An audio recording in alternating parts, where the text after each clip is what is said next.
Welcome to the Sanity Project podcast, where you can awaken your mind to clarity and success even in today's life challenges.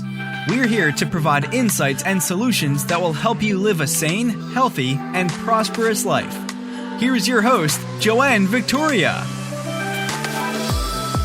Hello, I'm Joanne Victoria, and I'm the host of the Sanity Project podcast.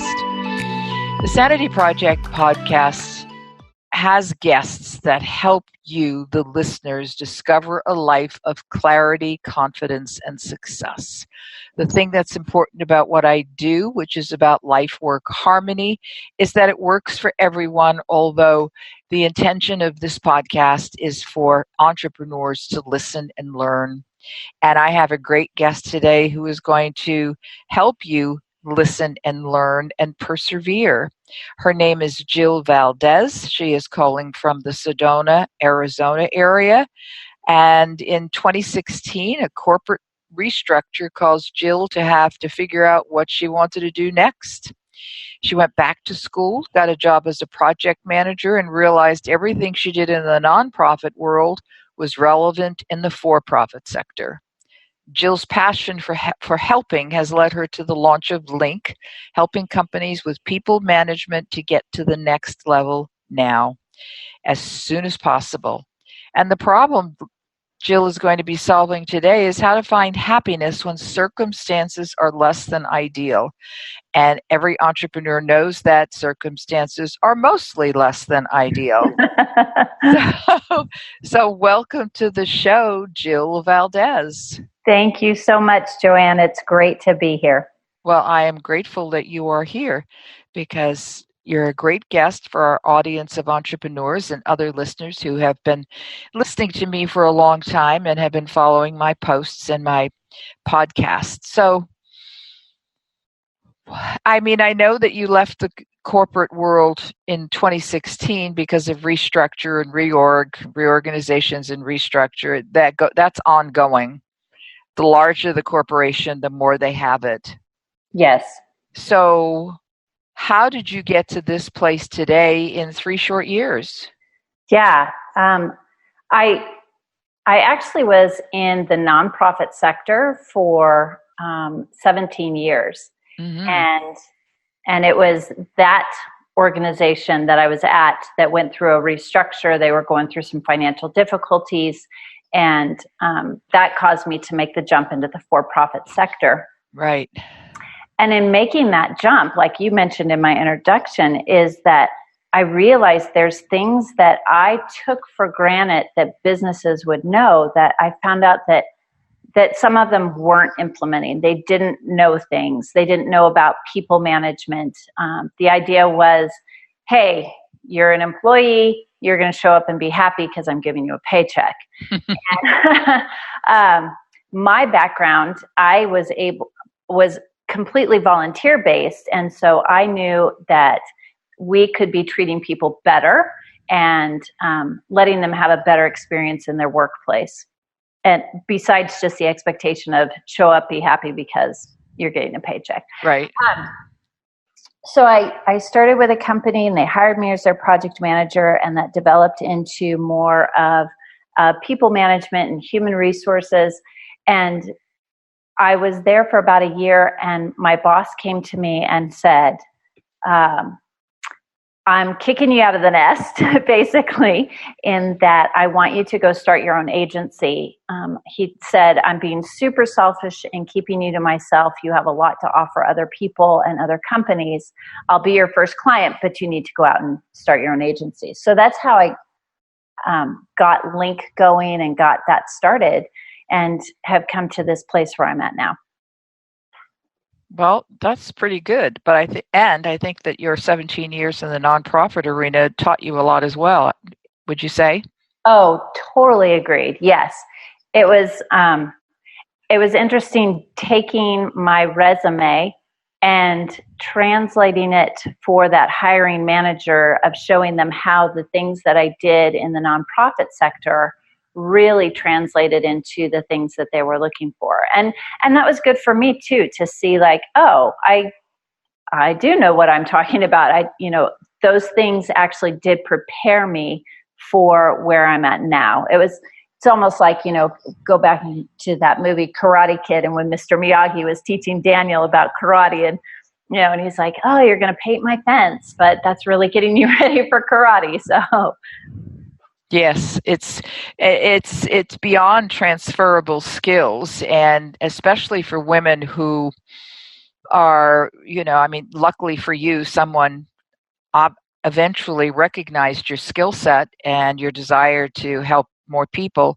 But generally, women are not acknowledged, that were never acknowledged in the past that much for their work, because they were expected to just show up and do a good job no matter what. And for you to be able to source what you did and reframe it for a new position, a new company, is pretty good. That's a good thing, because we don't know what we don't know what we know, and we don't know what we don't know. Right. So true. That's great. And it's like people have always said, well, you don't know what you don't know. Yeah, but we don't know what we do know. Exactly.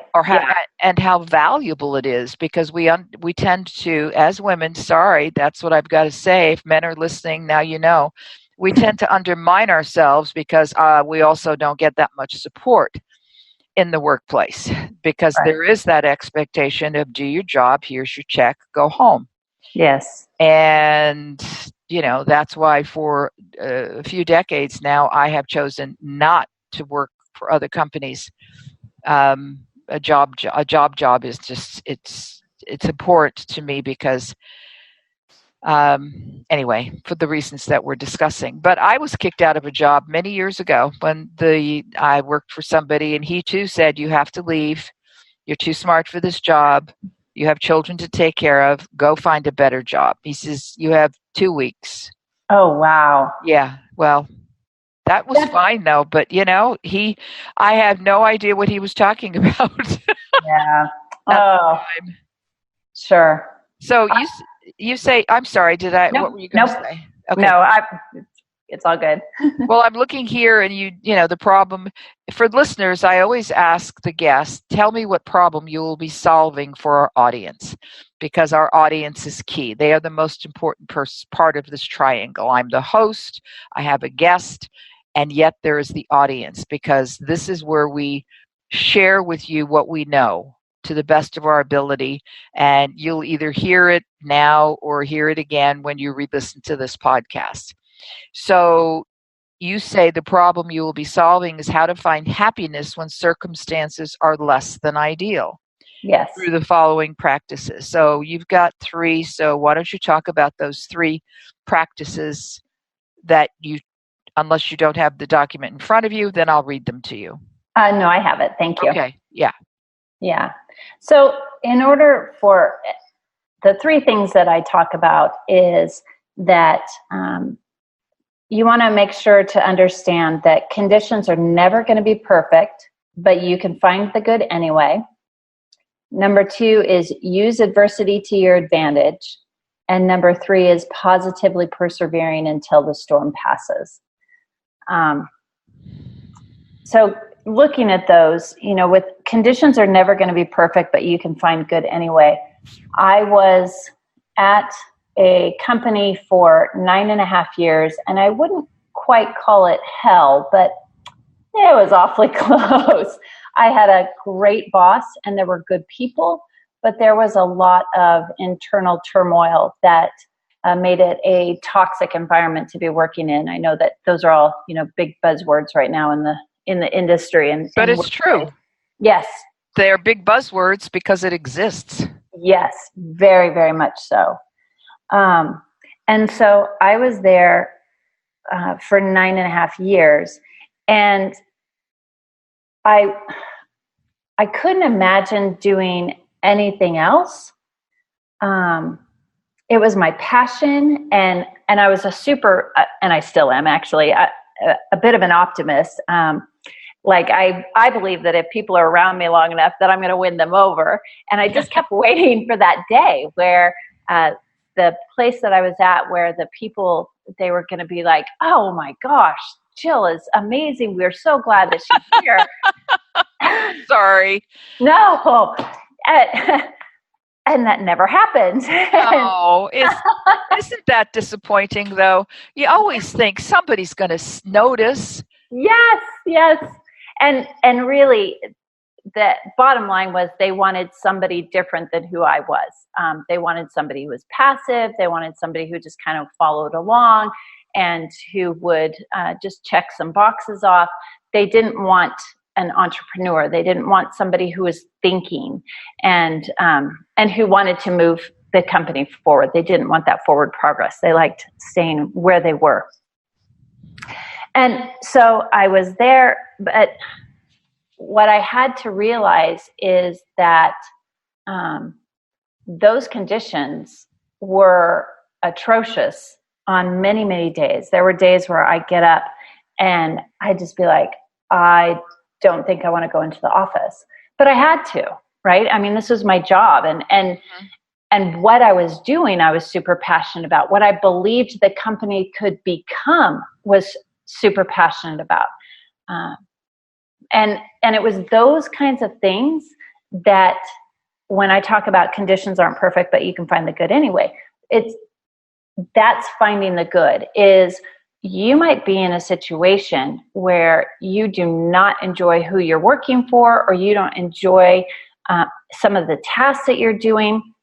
And until you can get to a different place, you're still there and you have to give your best. And so in doing so, you have to look for the good. What are the good things that you can celebrate?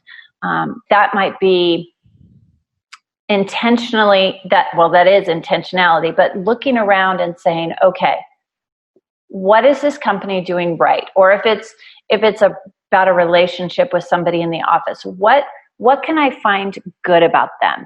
And it's a challenge, and it's almost like a treasure hunt. Like, what can I go looking for that's good? How can I make something good out of all this not so great? And for a pessimist person, like I am an optimist, but I'm also a pessimist. I'm probably more of an optimist because my husband, he's super Mr. Glass half full kind of guy.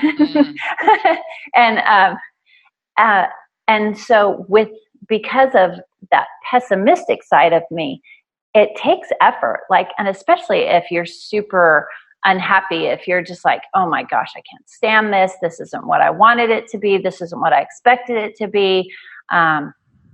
You have to work harder, but again, challenging yourself to find the good in that circumstance until you can change circumstances. And one of two things is going to happen. You're either going to have to change that place and not be there anymore, or something within you is going to change, and you're going to be able to recognize what you can do to make that workplace a better place.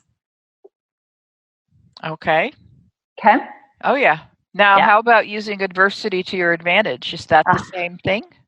Well, no. That using adversity to your advantage, the adversity that I faced in that company really fueled me. Like, it fueled me to be the very best that I could possibly be. It fueled me to work in such a way so that nobody could say, like, if somebody said something negative about me, there's no way it could be founded in truth because of the way I was working. Like, I used that adversity to my advantage of making myself a better worker. The other thing it did is it really fueled me to move forward with some of my own personal development. Some of the things that I had wanted to do, like I wanted to finish school. And being in that place totally fueled me to be really committed to school and finishing it, knowing that when that was done, I was going to be able to move on to what was next, whether it was in that company or whether it was outside. And so using that to my advantage, and that particular company, the adversity that was happening, because they wanted somebody who was passive, they wanted somebody who wasn't, going to be pushing things forward, then I actually was able to kind of dial it back for who I am and use that energy to then invest that into school, which was my outside of work kind of thing at the time. Mm-hmm. Yeah, you there are so many places that you can go to and not have to give 100% because number one, they don't recognize it. Number two, they don't appreciate it. And you could probably show up at 72.5% and still be better than everybody else there. Yeah. I mean, I see that with people I deal with all the time. You know, it's nobody can be 100% 8 hours a day. There's no such thing. Right. Probably be 80% for 4 hours a day. And yes. 60%, 6 hours a day, and those other 2 hours are just whatever. They're down to 25% because people can't function at that level unless there's a project that they're aiming at. Right. So now, how did you apply this to your business, these first two things we've spoken about? Your new business, Link Consulting. So with Link, typically when I'm called into a company to consult with them, it's because somebody has recognized that the company is not what it could be, that there is a flaw somewhere, there's a breakdown somewhere, either in the people management or in the processes. So being able to come in with these two messages of conditions aren't perfect, let's look for the good. And that's one of the things that I help the person who's contacted me find.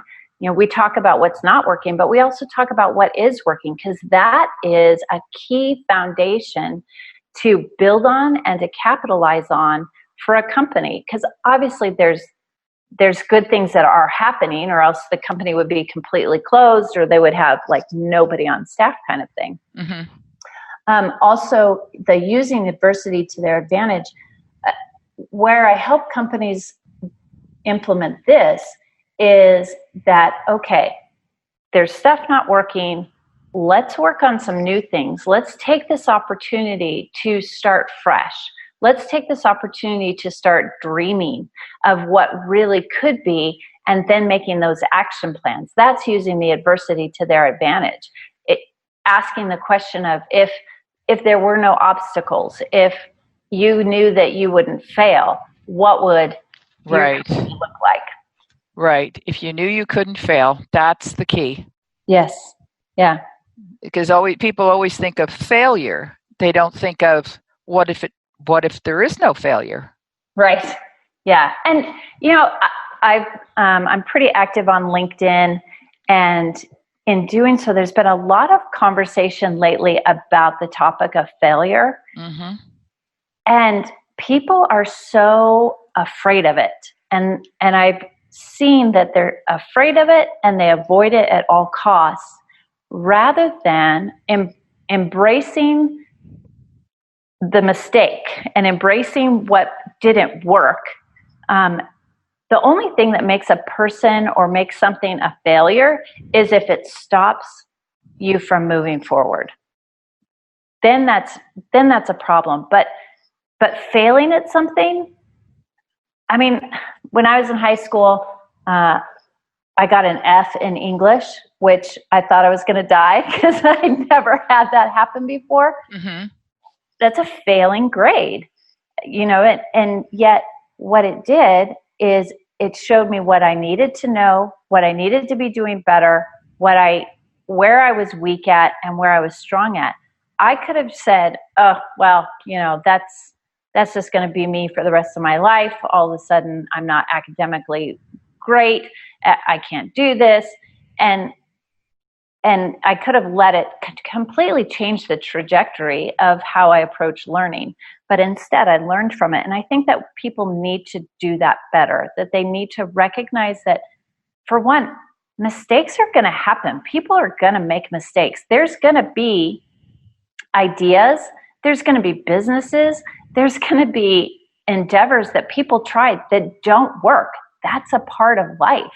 But it's not the end. And it's not the end all for a person or a company. It's, all right, let's examine this. What contributed to this failure? What contributed to this not working? What did we need to have in place to make it work another time or a different time? So there's always another way. I mean, I think the circle of 360 degrees, I decided it's way too small. It's more like 720 degrees. So that I don't know what is 720 degrees. I'm just saying that we all have the option of pivoting and adjusting to the left or to the right. Oh dear, you made a mistake. So what? What did you learn from it? What was the true mistake, if it was truly a mistake? And not all of what they're talking about is a mistake. You can't say the 12 action steps you had that every one was incorrect. right. One didn't work, or maybe two didn't work, but you're not going to die. Yeah. Yeah. People are treating it as a death. Yeah, they are. Yeah. And I don't know like how much of that is because of how much culture has shifted. Look, I'm a total social media fanatic, but it has brought up things in people of the idea of comparison, and we do that. It's almost an epidemic. And there's been a saying that goes around that says, don't compare your work to somebody's highlight reel. And that's really what we see in people's lives. We don't see all that they've struggled with. We have no idea.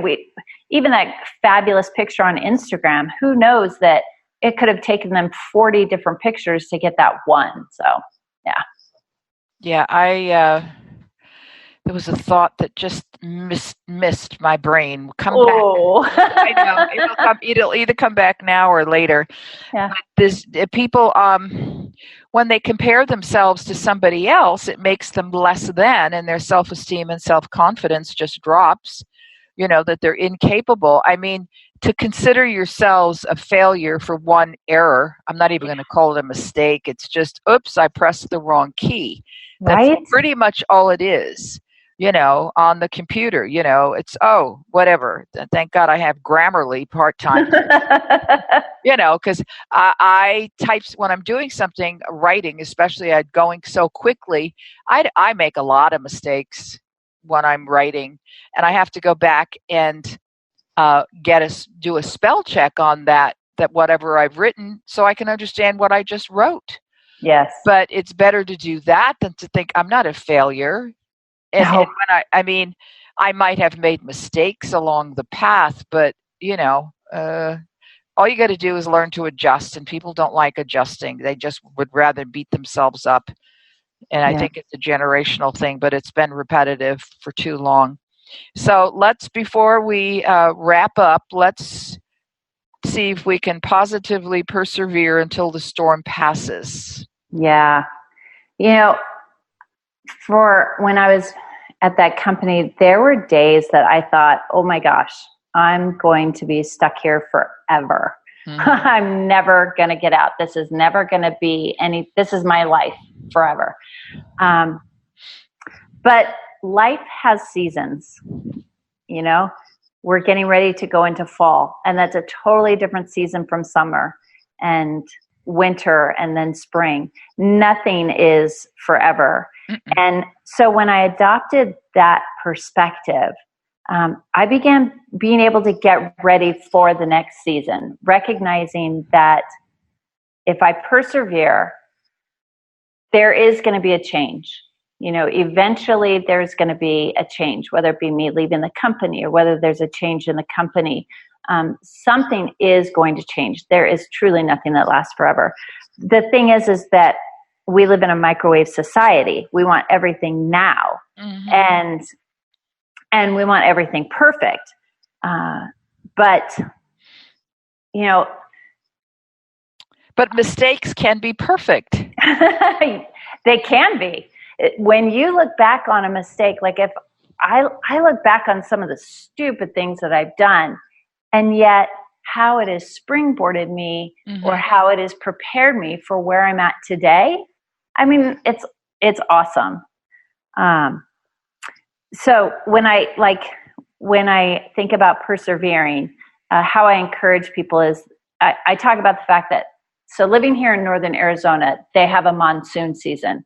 Northern Arizona is not like what most people think about Arizona. It's very, very very different. And so there's this monsoon season where for 2 months, there's these huge storms that come through with thunder and lightning and massive downpours. It's like nothing I'd ever experienced before moving here. So when you have to think about persisting through those kinds of storms, because they come and then they go, right? Don't get trapped into justifying why things are not going good. Don't get trapped into blaming yourself undeservedly. And the third thing is, don't get trapped into explaining away your hopes and your dreams. Hold on to those. Those are the key things that are going to help you persevere until the storm passes, with the understanding and the expectation and the knowledge that the storm will pass. And it will.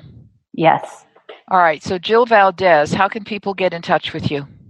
So I have a bit of an unconventional way of how people can get a hold of me. Your listeners have their cell phone. They're either listening to the podcast on their phone or they have their phone right next to them. If they open up their text messaging app and text the word link to 31996. That's link, LINK. Text that to 31996. That will get them connected with me right away. And what I want to give for your listeners today is that if they text me after listening to this, I want to give them a free strategy session, an opportunity to get on the phone with me. We're going to talk about what's working. We're going to talk about what's not working. And we're going to come up with a strategy for how to get to that next level. There you go, people. Free strategy session, link 31996. Yes. As I always do, I tell people to listen to this podcast again and again and take notes and pass it on to people. If you're an entrepreneur and you have a team, let's make sure that your team listens to this podcast as well. I want to thank Jill Valdez for being here today from Northern Arizona and the greater Sedona area. And I want also to remind listeners to go to my website at askjoannevictoria.com. There are many free things, books and reports and podcasts and blog posts, and also ways that you can, there's a consulting page, a coaching page, and an appointments page. So everything is there. Just go to askjoannevictoria.com. I want to thank everybody for listening. And again, Jill Valdez, thank you for being here today. It's been a pleasure. Thank you. Thanks so much. I've enjoyed it. Thank you. Bye. Bye. I hope you enjoyed this episode of the Sanity Project podcast.